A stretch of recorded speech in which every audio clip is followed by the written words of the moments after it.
Welcome, guys, to our next keynote.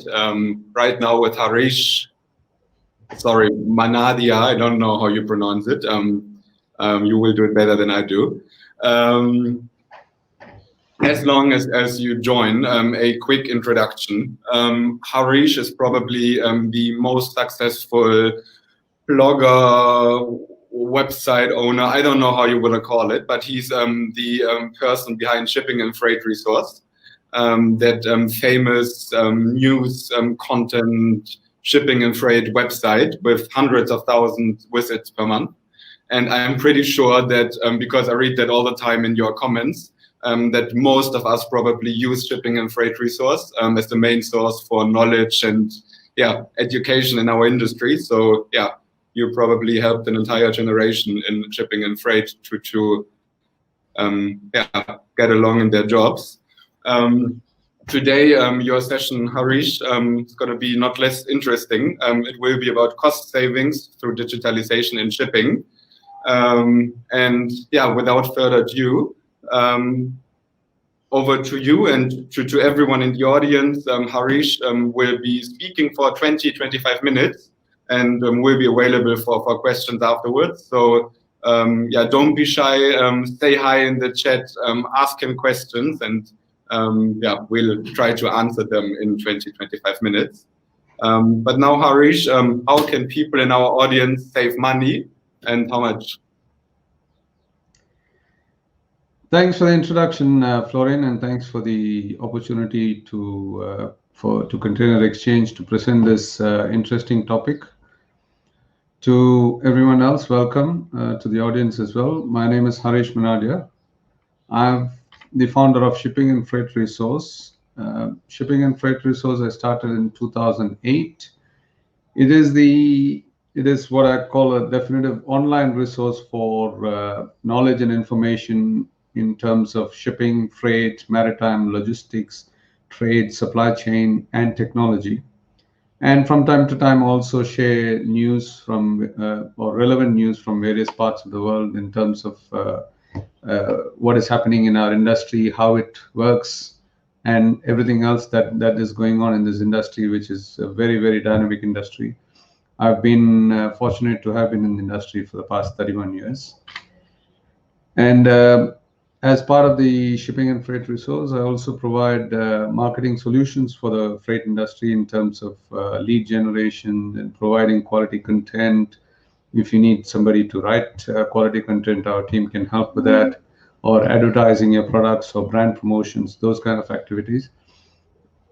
I've got a readership of more than 39,000 people at the moment, and in terms of subscribers, and the site is visited by more than 120,000 people a month. So it's a good option, a good opportunity for you to showcase your products and services. So I'm sure this presentation will be shared. If you wish to engage further on this particular aspect, you can do through these resources. Now, to the topic at hand here. First of all, what is digitalization? Some of you who have attended the session last year in Hamburg might have seen this, but for those who may not have had the opportunity, I just want to refresh people's memories on what is digitalization. Digitalization is the use of digitization and digital technologies like blockchain, artificial intelligence, Internet of Things, big data, machine learning, all those technologies that are that have come to the forefront currently. You're incorporating everything into a package that will convert your business from a normal business to a digital business. Digital business is the future, and digital business is the way the rest of the world is going. So shipping should also take part in it. Some examples of digitalization that some of you might already be using is some digital freight platforms or digital platforms like the one that is hosting this summit. Container Exchange is a classic example of digitalization or a digital platform. You have electronic bills of lading, you have blockchain, you have paperless trade documentation, and automation, robotics. all that is, those are developing technologies, and some technologies have already been entrenched. Electronic bills of lading, for example, have taken off quite seriously around the world. And as per market reports, there's a potential to save about $4 billion in the industry per year if only 50% of the processes adopted electronic bills of lading. And right now, there are a lot of choices in the electronic bill of lading area. At the moment, there are 6 electronic bill of lading platforms that have been approved by the international group of P&I clubs, which is very, very important when you are releasing a bill of lading or when you're receiving a bill of lading. You need to be sure that these are covered properly. And blockchain has also proved its capabilities over the last 2 or 3 years in the field of shipping, especially through data transmission and stuff. So, which we will delve into a little bit later. Then there are other example would be smart containers. Smart containers are containers that have specific devices, tech devices that allow you to track the container exactly where it is based on GPS location. So wherever in the world the container is, as long as there is a signal, you can track your container so you know where your container is at all times. Then you still have automated ports around the world, in China, in Europe. There are many uses of automated ports as well. Obviously, safety is one of the features. But why do we need digitalization? This is also a question, because shipping and freight as an industry has been working for centuries, in fact, and has been carrying on for many years in the same way it has been carrying on. So why do we need digitalization all of a sudden? Well, to start off with, the main reason is the world trade is growing. As you can see in the slide here, world trade and GDP has grown by 26% since 2008, and that is a big number to grow. And in terms of value, it is currently sitting in 2019. As of 2019, it is sitting at $19.05 trillion, the global trade.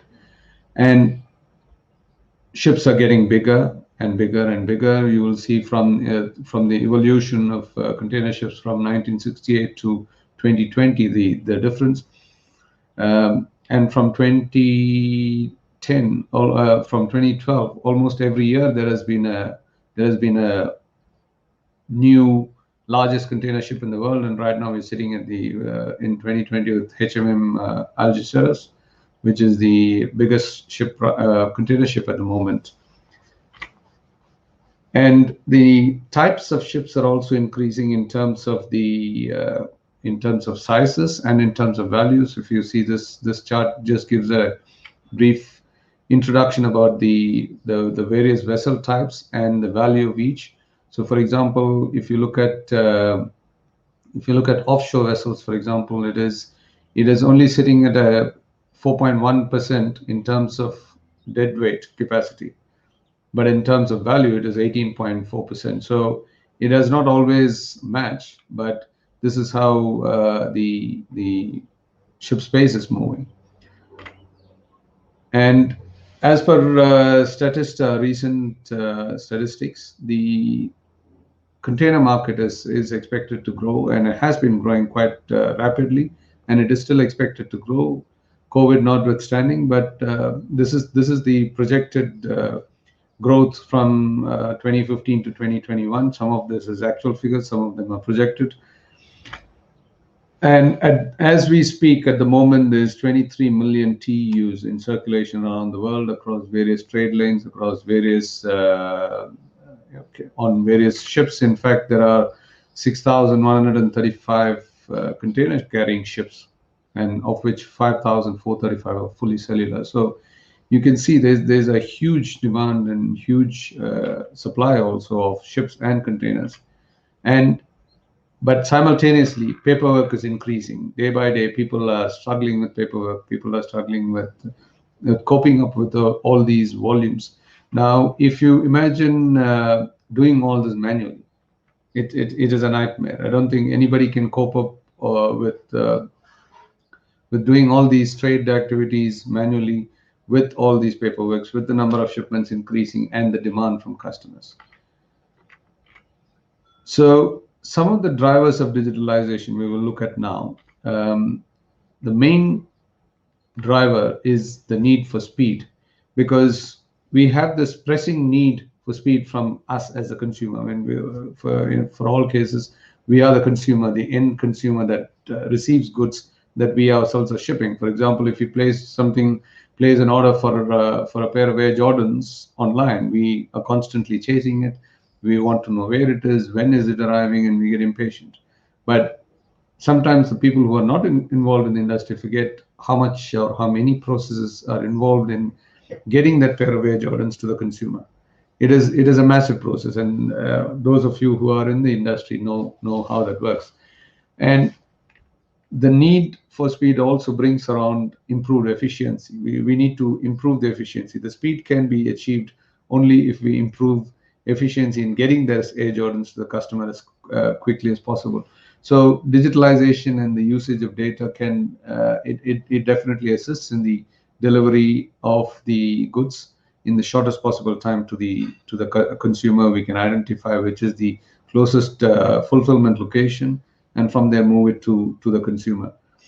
And as we all know, and as I just mentioned also, the process of shipping hasn't changed in the last few decades, and it's not going to change, because you carry a cargo from point A to point B, you can't change that, and it has to be a physical movement. But and in terms of freight rates, there will be a difference of a few $100s here and there between shipping lines. But what has been changing and will continue to change is the service levels that is offered to the customers. And digitalization, or for the companies that have digitalization or have digitalized their processes, it gives a huge advantage. It is a huge edge to those who have it and practice it. And also, one of the main drivers is the new competition models that have appeared on the shipping landscape, like digital freight forwarders or e-commerce giants like Amazon going out on their own, becoming their own forwarders, investing in their own assets, logistics assets, etc. And while I don't see the traditional freight forwarders going out of business anytime soon, or even not at all, there is this proliferation of digital freight forwarders and digital players in the market, and traditionalists need to catch up to that. So that is also a driver which is pushing digitalization more and more on a daily basis. And the need for speed and improved efficiency, the requirement to differentiate, and also catering for the newer competition models have all brought the expectation of integration into the industry, and for the suppliers to provide an end-to-end logistics service. So that has become very, very important. And handling such activities is not possible without a solid digital backing, and especially considering the volumes and the paperwork that needs to be that people need to go through. And with all these advances in shipping, as I mentioned, all these large container ships coming in, smart containers coming in, paperless documents, and all of these has its own costs. And so to cover those costs, the carriers and the service providers need to utilize the services, whether it is filling up the allocations on the ship or booking space. So they have to all relook at the cost models, and that is also a reason why, or one of the main drivers of digitalization. But in the recent past, the biggest accelerator of digitalization has to be COVID. COVID has changed many things for the worse, but it could also accelerated certain processes, and digitalization is one of the processes that it seems to have accelerated as it goes by. Now, as I mentioned, digitalization is becoming a must, but at the same time, one of the key areas of digitalization is also cost saving. And how do we save cost? The first saving would be time, and as everybody knows, time is money. So if you save time, you can definitely save on cost. You can definitely improve your processes. You can improve your efficiencies. So digitalization helps us in saving time, first of all, which converts to cost. Second area where it saves is in avoiding errors, because many of these errors are caused by miscalculations, overcharging, additional charges that you're not catered for, or purely because you didn't do any freight invoice audits. So those kind of cost errors, digitalization can also save, because there are systems that can do all of this for you right now. And the probably the biggest area would be saving on avoidable costs through predictive technology. And what are avoidable costs?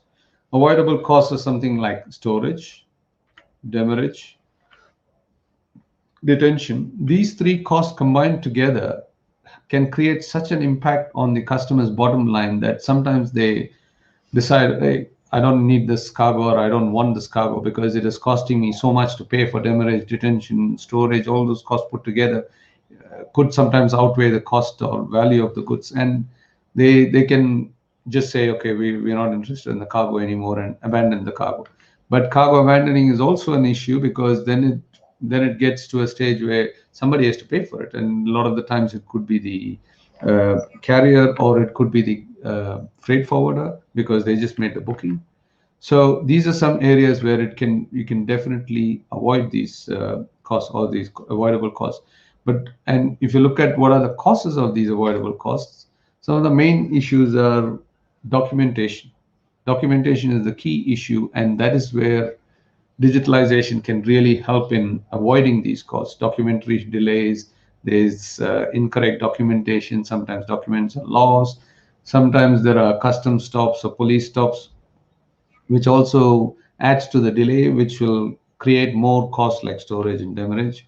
And another key factor is the lack of visibility, because people don't know where the containers are, where it is coming from, where it is stuck, if it is stuck somewhere. And just sometimes it's all plain old laziness, because somebody somewhere didn't do something they were supposed to do. Now, overcoming these avoidable costs through digitalization is possible, because we can use there are several TMS, transport management systems, or WMS, and other systems, digital freight platforms that are available, which can assist the customers in managing and avoiding excess inventory. Avoiding excess inventory is very, very essential to many of the retail customers or automotive customers, for example, because the storage cost can boomerang. And if you're able to plan your shipments in good time, you will be able to avoid these costs. And you can also identify and solve pain points through these predictive analysis. Like, there are systems that can provide you free time optimization analysis and weigh, for example, in which port you are spending more money in demurrage or storage, or which port has more free time, which carrier is giving more free time. So these kind of things can be analyzed through the digital platforms that are available, and these will definitely help you in helping analyzing the demurrage and detention bills or storage bills, and you can use that in a more productive way. As I mentioned, documentation is one of the key issues, and right now, in the current practice, you send a document through courier, through post, through air freight, through many various different means, and it can take anything between 5 to 7 days to reach your customer. And some of the shipping routes, you have a transit time of 3 days, 4 days, 5 days, and you may not get the buyer might not get the documentation in time. And for that also, the digital platforms will help you transfer documentation within a few seconds. And you can also use digitalization to save costs through smart procurement. Digital platforms available for that. So how far are we really with digitalization in shipping? How far have we reached? Where are we? So if you look at that, on my site, we recently conducted a survey with Ocean Insights, where we said, will you change your strategy now, because COVID has created havoc around the world? We started asking questions whether your strategies in terms of digitalization will be changed. 42% said yes, they're going to change their strategy, and 28% said maybe. So if you include that, that is a huge percentage of people, about 70% of people want to or will be changing their digitalization process. And through another survey with the Haven, and which we used to find out industry's readiness to invest in freight technologies, a whopping 50% said they don't use any software, freight management software, and they're doing things manually. Whereas part of them said they're using part digital, part manual. Then there were and majority of the concerns were related to manual processes and waiting for quotations. So these are all areas where digitalization can definitely help customers, whether you're a shipper or a freight forwarder. It can definitely help in overcoming these issues for all these delays. And when we looked at the level of automation of the processes, you could see in different areas it was different. But as you can see here, majority of the levels were for digital levels were very, very low. In quotations, it was only 7%.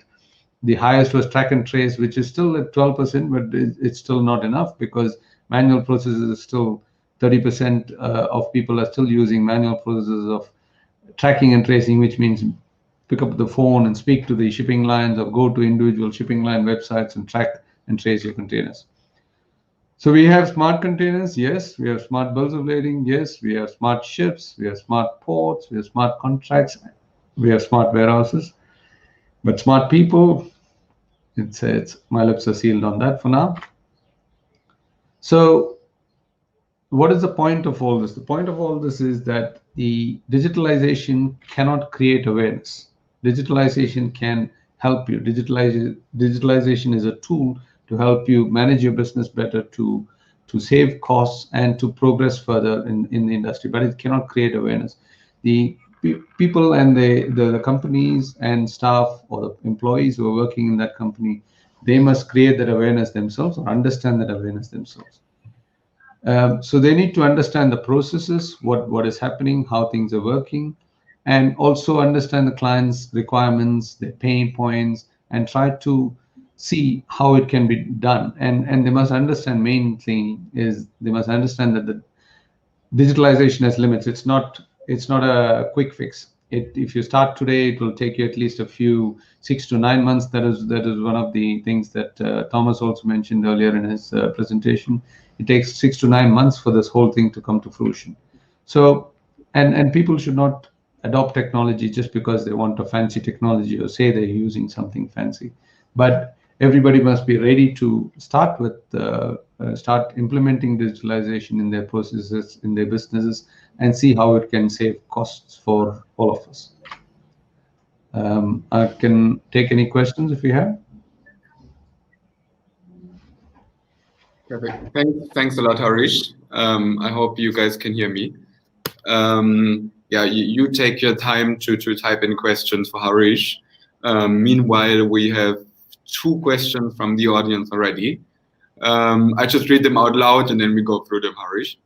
Are there different ways of thinking of cost savings when you're standing in a financial crisis and when the market is normal? Probably related to COVID now and how people deal with digitalization now that people work from home, budgets got slashed and so on. How do you think about that? Well, cost saving becomes especially relevant and important, especially in financial crisis or when we are facing crisis like COVID, for example. And when the market is normal, people didn't think so much about it. But as I mentioned, right now, more than the driver of digitalization, COVID has become an accelerator of digitalization. So if you have those kind of technologies available to you, especially in a financial crisis, this is when digitalization is important. And we don't know when the next crisis will come or what the next crisis is. So if you didn't have these opportunities right now, or when we are faced with this financial crisis, it is always better to plan. And if you can look at your business and say where you can invest a little bit more into the business, into streamlining your processes a lot more through digitalization, and see how we can reduce the cost impact. So when when the next crisis hits, financial or trade or commercial or otherwise, any kind of crisis, you can always shape your businesses suitably to get over that crisis. Yeah. Thanks. And I think the next question is related to that one pie chart you showed for the study together with Ocean Insights. By the way, they will also speak at the DCS in about 2 or 3 hours, so don't miss their session.